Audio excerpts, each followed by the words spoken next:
El 21 de junio de 2025, poco antes de que amaneciera, el cielo sobre Israel se iluminó con una serie de destellos que no anunciaban el día, sino el caos. Una oleada coordinada de misiles balísticos, identificados como Sekjil de fabricación iraní, cruzó el espacio aéreo y se dirigió hacia varios puntos clave del país, con una precisión que dejó en shock incluso a los más escépticos. Fue un ataque relámpago, quirúrgico, lanzado sin previo aviso, y lo más alarmante, logró atravesar sin resistencia lo que durante años se había presentado al mundo como una muralla tecnológica infranqueable. Las explosiones retumbaron desde las regiones del sur hasta el mismísimo centro de Tel Aviv. La ciudad, que hasta hace unas horas dormía tranquila, fue abruptamente arrancada de su rutina por el estruendo de la destrucción. El ejército israelí fue rápido en comunicar que el sistema de defensa aérea, incluido el aclamado Iron Dome, mejor conocido como la cúpula de hierro, y el sofisticado Arrow, se habían activado automáticamente al detectar las amenazas. Pero lo que ocurrió en la práctica fue otra historia.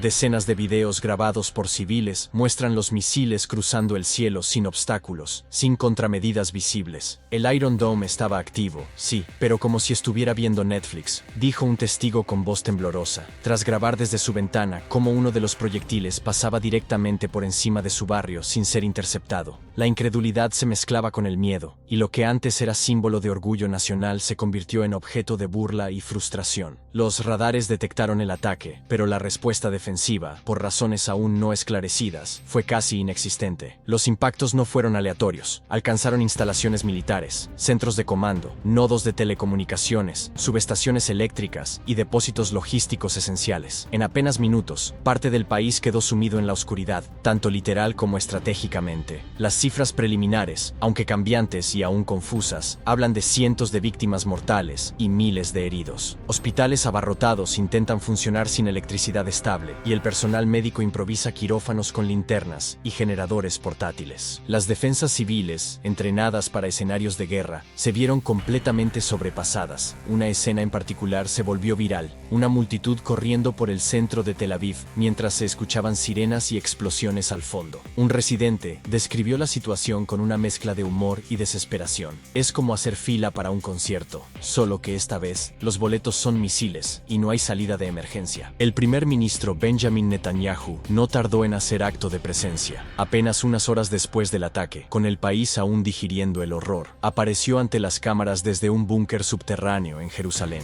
Fue una aparición calculada, pero no por eso menos tensa. Lo escoltaban varios oficiales del ejército y miembros de seguridad, todos con el rostro endurecido, algunos visiblemente nerviosos, otros con el auricular aún pegado al oído. El encuadre era estrecho, el fondo gris, no había banderas, ni símbolos de poder, solo concreto, luces artificiales y el eco de una habitación cerrada. Era, literalmente, la imagen de un gobierno atrincherado. Netanyahu habló, pero su voz, normalmente firme y cargada de autoridad, sonaba ahora más baja, más contenida. Su rostro mostraba agotamiento, o tal vez la conciencia de que el control se le escapa de las manos. Declaró oficialmente el estado de emergencia nacional. Usó palabras duras, agresión injustificada, respuesta firme, unidad del pueblo, pero el lenguaje corporal decía otra cosa. El temblor en sus manos, la respiración irregular y la mirada errática revelaban a un hombre vulnerable, tal vez sobrepasado. Fue una de esas raras ocasiones en que el discurso no logra cubrir el silencio entre líneas. Durante la conferencia, Netanyahu apeló a la comunidad internacional.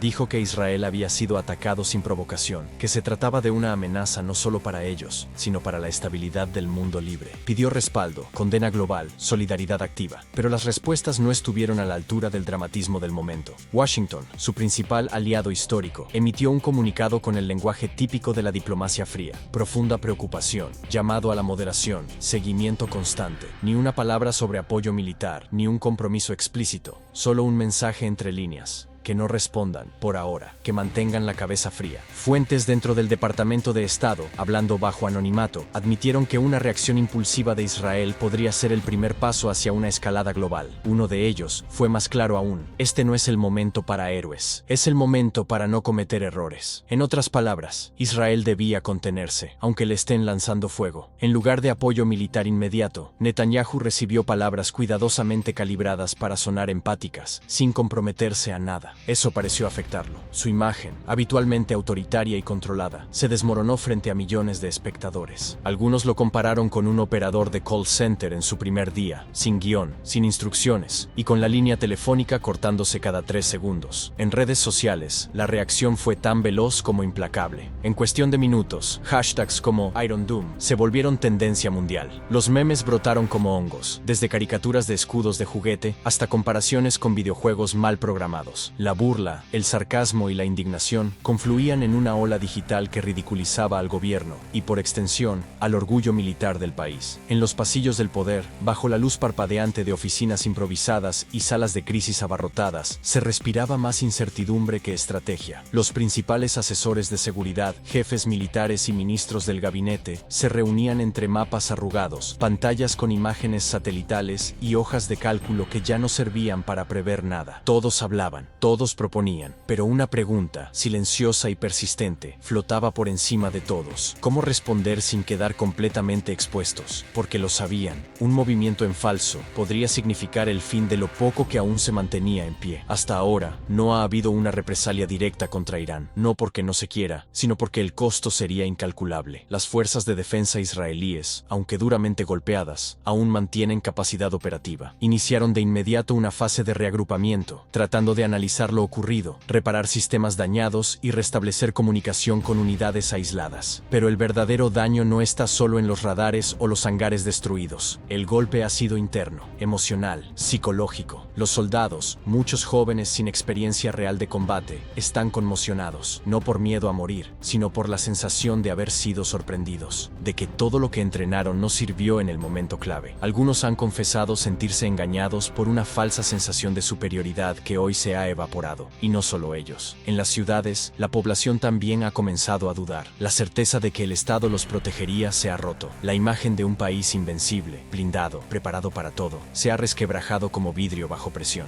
El ambiente general es una mezcla difícil de describir. Miedo, sí, pero también desorientación, ira y una pregunta que nadie se atrevía a hacer en voz alta. Hasta ahora, ¿está Israel realmente preparado para esta guerra? ¿O solo sabían pelear en simulacros? La duda cala hondo, porque durante años se practicaron escenarios, se diseñaron protocolos, se redactaron informes, pero ninguno incluía esta realidad. Ninguno preveía el colapso emocional, la soledad diplomática, ni la desconfianza interna. El sentimiento colectivo recuerda con crudeza que la vida real no tiene banda sonora épica, ni escudos que brillan, ni héroes que aparecen justo a tiempo. Esto no es una película de Marvel. Aquí no hay efectos especiales, solo consecuencias. Y lo que está en juego es demasiado real como para seguir pretendiendo lo contrario. Más allá del daño físico inmediato, el ataque dejó una herida profunda en el tejido interno del país. No se trató solo de explosiones o estructuras derrumbadas, fue un colapso sistémico. Los informes oficiales, aunque fragmentados, pintan una imagen de devastación sin precedentes. Más del 50% del territorio nacional presenta daños severos. No hablamos únicamente de zonas de combate, sino de centros urbanos, comunidades agrícolas y corredores estratégicos. Infraestructuras militares quedaron inutilizadas, líneas eléctricas arrasadas y hospitales colapsados bajo la presión de heridos y cortes de energía. Las imágenes satelitales muestran 400 edificios públicos gravemente comprometidos y al menos 120 instalaciones militares totalmente fuera de servicio. En una zona del sur, donde antes operaba una base considerada clave para la defensa aérea, hoy solo queda un cráter humeante. Según el Ministerio del Interior, lo ocurrido constituye el mayor desafío existencial desde la fundación del Estado, y aún no termina. En ciudades como Haifa y Beersheba, el caos tomó forma en las calles. El hambre y el miedo rompieron cualquier sentido de comunidad. Empezaron los saqueos, primero a supermercados, luego a farmacias y pronto a viviendas particulares. Hubo enfrentamientos entre civiles por una garrafa de agua, por una bolsa de pan, por un generador portátil. Las fuerzas de seguridad, reducidas en número y agotadas por días sin relevo, comenzaron a fallar. Se reportaron errores críticos. Patrullas enteras fueron enviadas a proteger una estación de gasolina, que llevaba vacía desde la madrugada. Se mantuvieron ahí durante 6 horas, mientras en otros barrios la gente peleaba por comida. El gobierno decretó un toque de queda generalizado, pero sin medios para hacerlo cumplir ni logística de apoyo. La orden fue ignorada por miles que salieron en busca de agua, refugio o simplemente un lugar donde esconderse. Nos dijeron que nos quedáramos en casa, y mira, el techo de la mía viajó hasta el Líbano, cuenta con amarga ironía un residente de Tel Aviv,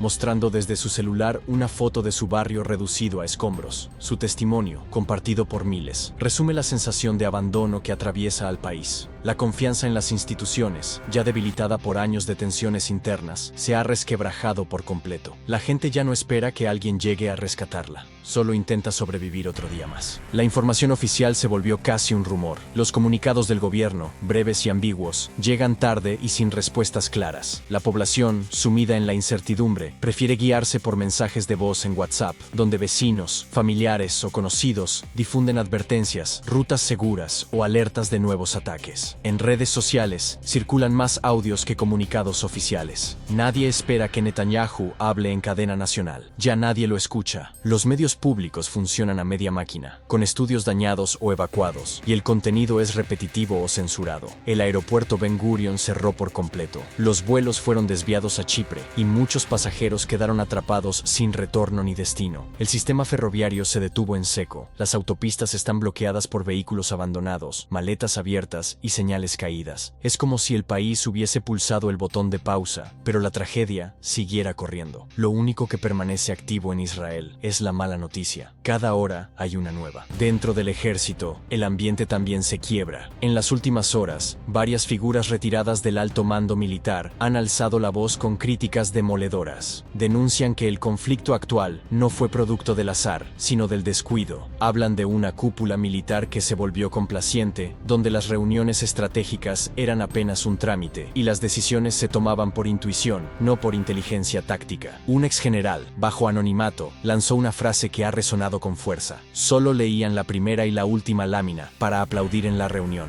Las estrategias estaban impresas, pero no comprendidas. Las advertencias se ignoraban. La preparación era más política que operativa, y ahora pagan el precio. Mientras tanto, la oposición no pierde ni un segundo. Cada minuto de crisis es también un minuto de desgaste para el liderazgo de Netanyahu, y sus detractores lo saben. Con micrófonos en mano y cámaras apuntando, arremeten con dureza, no solo contra sus decisiones recientes, sino contra años de lo que llaman gobierno personalista, desconectado y ciego ante la realidad. Lo acusan de haber priorizado su imagen internacional, de invertir más tiempo en fortalecer alianzas partidistas que en reforzar los sistemas de defensa del país. Denuncian que los recursos se fueron a discursos, no a escudos, que los fondos públicos financiaron propaganda, no prevención. Uno de los parlamentarios más visibles de la oposición declaró frente a la prensa, con un tono entre la rabia y el lamento: construyeron muros, pero olvidaron que los misiles no necesitan escaleras. La frase no tardó en explotar en redes sociales. Se imprimió en pancartas, se convirtió en titular y en meme. Para muchos, resume la sensación generalizada de traición, la de un país que confió en su líder y terminó indefenso. Las cifras lo confirman.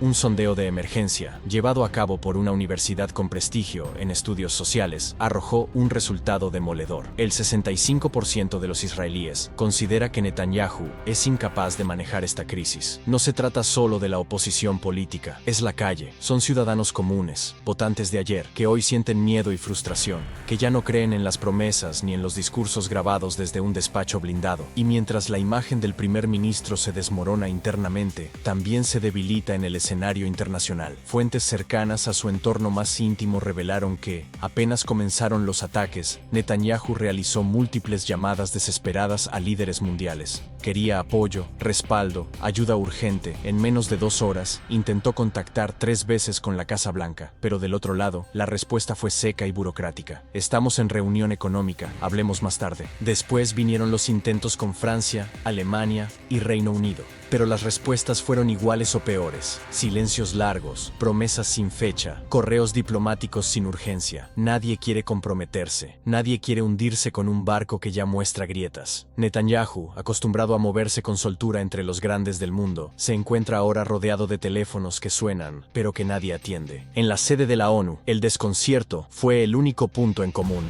El Consejo de Seguridad, convocado de emergencia, terminó en una escena que rozó lo absurdo. Mientras los misiles seguían cayendo en el Medio Oriente, los representantes de Rusia y China discutían acaloradamente sobre historietas, sí, cómics. La sala, que en teoría debía ofrecer una salida diplomática, se convirtió en un circo geopolítico donde cada potencia empujaba su agenda. No hubo resoluciones, ni acuerdos, ni condenas claras, solo discursos vagos, aplausos tibios y cámaras captando la impotencia colectiva. Mientras tanto, en los medios internacionales, las imágenes de Netanyahu circulaban en cada noticiero, agotado, despeinado, los ojos rojos, la camisa arrugada. Su expresión no transmitía liderazgo, sino resignación. En redes, los memes no tardaron. Uno de los más compartidos lo mostraba como un teléfono sin batería. Tus amigos solo aparecen cuando tienes wifi. El sarcasmo se convirtió en una válvula de escape para una población que ya no sabe si llorar o simplemente reír por no colapsar. La presión para que Netanyahu renuncie aumenta con cada hora que pasa. Manifestaciones espontáneas surgen incluso en zonas donde hace días no hay electricidad. Pancartas improvisadas, gritos ahogados por sirenas y cacerolazos en balcones destruidos. Pero el primer ministro, firme en su postura, repite ante los micrófonos: no me voy a ir. Lo dice con una voz que intenta sonar fuerte, aunque temblorosa. Sus palabras quieren transmitir convicción, pero sus ojos cuentan otra historia. Algunos lo interpretan como terquedad, otros como miedo. En paralelo, los esfuerzos por construir una coalición internacional para presionar a Irán avanzan a paso de tortuga. Las reuniones multilaterales no producen más que comunicados diplomáticos sin fuerza. La verdad es incómoda. Nadie quiere involucrarse. Los líderes del mundo, aún con discursos de solidaridad, saben que un paso en falso podría arrastrarlos a una guerra a gran escala. Algunos diplomáticos lo expresan con frialdad casi cínica. Apoyamos a Israel, pero desde la distancia y sin costos. Insisten en una solución pacífica, consciente de que una chispa mal colocada puede incendiar medio planeta. En otras palabras, le desean suerte a Israel, desde el balcón, con palomitas y una copa de vino en la mano. Desde Teherán, la respuesta oficial no ha llegado, pero el silencio no implica pasividad. Los medios estatales iraníes ya celebran lo ocurrido como una victoria simbólica. En sus portadas, no hay misiles ni destrucción, sino orgullo nacional y frases grandilocuentes. Uno de sus analistas militares más prominentes, con una sonrisa apenas disimulada, comparó a Israel con un equipo de fútbol sin botas, sin árbitro y con la portería quemada. El mensaje es claro: no necesitan más ataques, porque consideran que el daño ya está hecho. La propaganda funciona a toda máquina, moldeando la percepción global y alimentando una narrativa de triunfo, sin haber cruzado nuevas líneas rojas. Es una guerra de imagen, y por ahora la están ganando. Dentro de Israel, la presión no cede. Cada vez más voces, desde la oposición y desde sectores moderados, exigen la formación urgente de un gobierno de unidad o de emergencia. Argumentan que ya no se trata de ideologías, sino de supervivencia nacional. Pero Netanyahu, en su estilo habitual, descarta la idea sin titubeos. Reitera que su gobierno es legítimo, que tiene la capacidad para resistir la tormenta, y que cualquier cambio en este momento sería interpretado como debilidad. Su determinación roza la obstinación. Lo irónico es que, mientras pronunciaba esas palabras frente a las cámaras, un nuevo estruendo sacudió la ciudad. La transmisión se interrumpió unos segundos. Gritos, sirenas, polvo. Más que un líder en control, parecía un concursante atrapado en un reality show apocalíptico. Y mientras tanto, el mundo observa, algunos desde la distancia, otros con miedo de ser los siguientes. Lo ocurrido no es solo un capítulo más en una larga historia de conflicto, es un recordatorio brutal de cómo, incluso las naciones más blindadas, pueden fracturarse en un instante. No se trata solo de geopolítica, ni de armamento, se trata de personas atrapadas entre decisiones que no toman, líderes que no escuchan y bombas que no discriminan. Quizá hoy fue Israel, mañana podríamos ser cualquiera. Si este video te hizo reflexionar, suscríbete al canal, dale like, comparte con alguien a quien le interese entender lo que los titulares no cuentan y activa la campanita para no perderte el próximo análisis, porque entender el mundo, hoy más que nunca, no es opcional, es urgente.